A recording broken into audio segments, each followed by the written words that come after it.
नमस्कार, आप देख रहे हैं धा न्यूज और मैं हूं अभिषेक मिश्रा। क्या बिहार में कांग्रेस और आरजेडी अलग अलग विधानसभा का चुनाव लड़ेगी? एक बार ये प्रयोग आरजेडी और कांग्रेस कर चुकी है, बल्कि प्रयोग नहीं, तनातनी हुई तारापुर और कुशेश्वर स्थान के उपचुनाव में। तो कांग्रेस और आरजेडी ने अलग अलग चुनाव लड़ने का मन बनाया और इस तनातनी में कांग्रेस और आरजेडी दोनों को नुकसान हुआ। तारापुर और कुशेश्वर स्थान दोनों सीटें आरजेडी हार गई, कांग्रेस भी नहीं जीत सकी। कांग्रेस का हश्र भी बुरा हुआ, आरजेडी का हश्र भी बुरा हुआ। जबकि तारापुर और कुशेश्वर स्थान में लालू यादव ने भी रैली की थी, सभा की थी आरजेडी के लिए, लेकिन फिर भी वो अपने उम्मीदवार को नहीं जिता सके।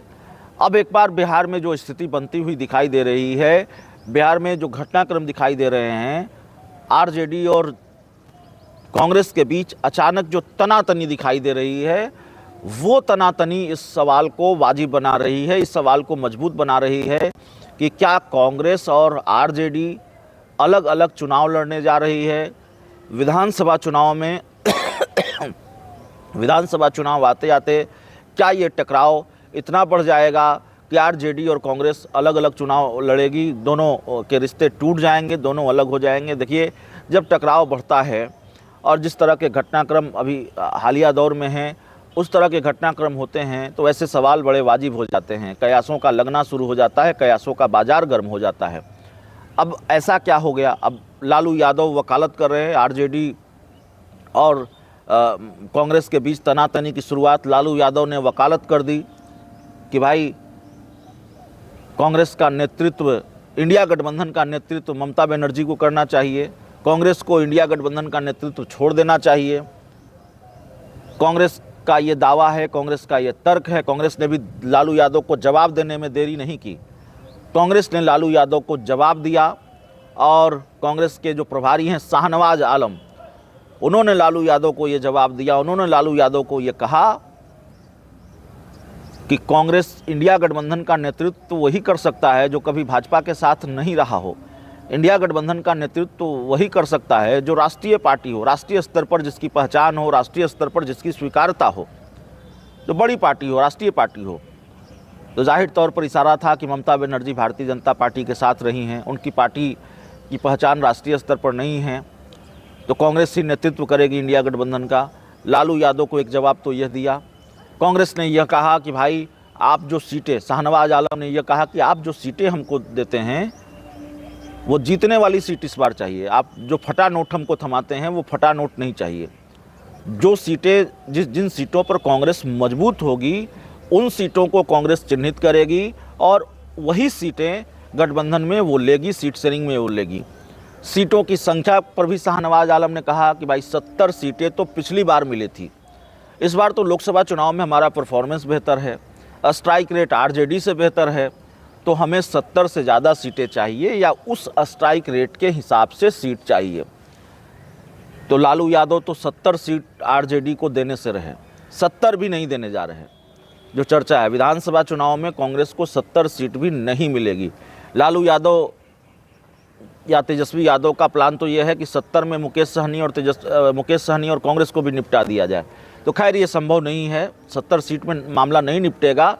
लेकिन कांग्रेस की जो डिमांड है कि स्ट्राइक रेट के आधार पर हमको सीट चाहिए, लालू यादव वो नहीं करने जा रहे। कम से कम लालू यादव कांग्रेस को उतनी सीटें नहीं देने जा रहे हैं। लालू यादव कांग्रेस पर इतना खर्च नहीं करने जा रहे हैं। लालू यादव या तेजस्वी यादव का ये तर्क होता है या ये आरोप होता है कि भाई 2020 के विधानसभा चुनाव में हमने आपको 70 सीटें दे दी, लेकिन आप सिर्फ 19-20 सीट जीत सके, तो इसलिए तेजस्वी यादव सीएम नहीं बन पाए, इसलिए महागठबंधन की सरकार बिहार में नहीं बन पाई। आपने तकरीबन ज़्यादातर सीटें गंवा दी और आपका स्ट्राइक रेट बहुत कमज़ोर रहा। दूसरी तरफ कांग्रेस की रणनीति दूसरी है, कांग्रेस का प्लान दूसरा है। कांग्रेस इस रणनीति के साथ आरजेडी पर दबाव बनाने की कोशिश करेगी। जो जानकारी है कि भाई आप पर जंगल राज का टैग लगा हुआ है, आपके शासन काल की वजह से भी नुकसान होता है, आपके शासनकाल को लेकर एक परसेप्शन है, उसका बोझ कांग्रेस ढो रही है, इसकी वजह से भी कांग्रेस को नुकसान होता है। तो जो प्रेशर पॉलिटिक्स है, जो सहमत का खेल है कांग्रेस और आरजेडी के बीच, वो शुरू हो चुका है, अभी से शुरू हो चुका है। और ये खेल अभी थमेगा ऐसा लगता नहीं है। कांग्रेस के प्रभारी शाहनवाज आलम ने जिस तरीके से आंख दिखाई आरजेडी को, ऐसी हिम्मत कांग्रेस के किसी दूसरे प्रभारी ने अब तक नहीं की। हमने मोहन प्रकाश को देखा, हमने शक्ति सिंह गोहिल को देखा, हमने और कई प्रभारी देखे, हमने भक्त चरण दास को देखा, लेकिन लालू यादव से इस तरह से भिड़ने की हिम्मत कांग्रेस के किसी दूसरे प्रभारी ने नहीं दिखाई। लेकिन शाहनवाज आलम भिड़ गए और यहाँ तक कह दिया कि डिप्टी सीएम दो होगा, कांग्रेस के कोटे से होगा, एक अल्पसंख्यक समाज का होगा, एक सामान्य वर्ग का होगा। तो डिप्टी सीएम पर भी दावा ठोक दिया। और कांग्रेस माफ़ कीजिएगा, आरजेडी जिस तरह से मुकेश सहनी को बहुत भाव दे रही है, आरजेडी तेजस्वी यादव ने मुकेश सहनी को डिप्टी सीएम बनाने का वादा कर दिया है। कांग्रेस को भी ये बड़ा नागवार गुजरा है। कांग्रेस को मुकेश सहनी मंजूर नहीं है।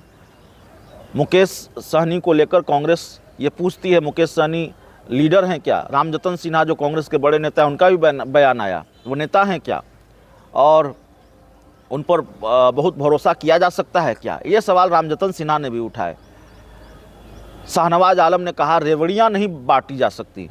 शाहनवाज आलम ने शायद यह भी कहा कि हेलीकॉप्टर में बैठकर तय नहीं होता बिहार में डिप्टी सीएम कौन होगा।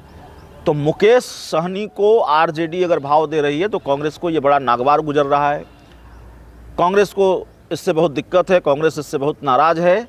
और कांग्रेस ने 2 डिप्टी सीएम पद पर दावेदारी ठोक दी है कि कांग्रेस कोटे का 2 डिप्टी सीएम होगा। बिहार में महागठबंधन की सरकार बनी तो एक सामान्य वर्ग से और एक अल्पसंख्यक वर्ग से। इसीलिए सवाल है कि जब इतनी तनातनी है तो क्या कांग्रेस और आरजेडी अलग चुनाव लड़ने जा रही है? 2025 के पहले ये स्थिति बन सकती है क्या? बहुत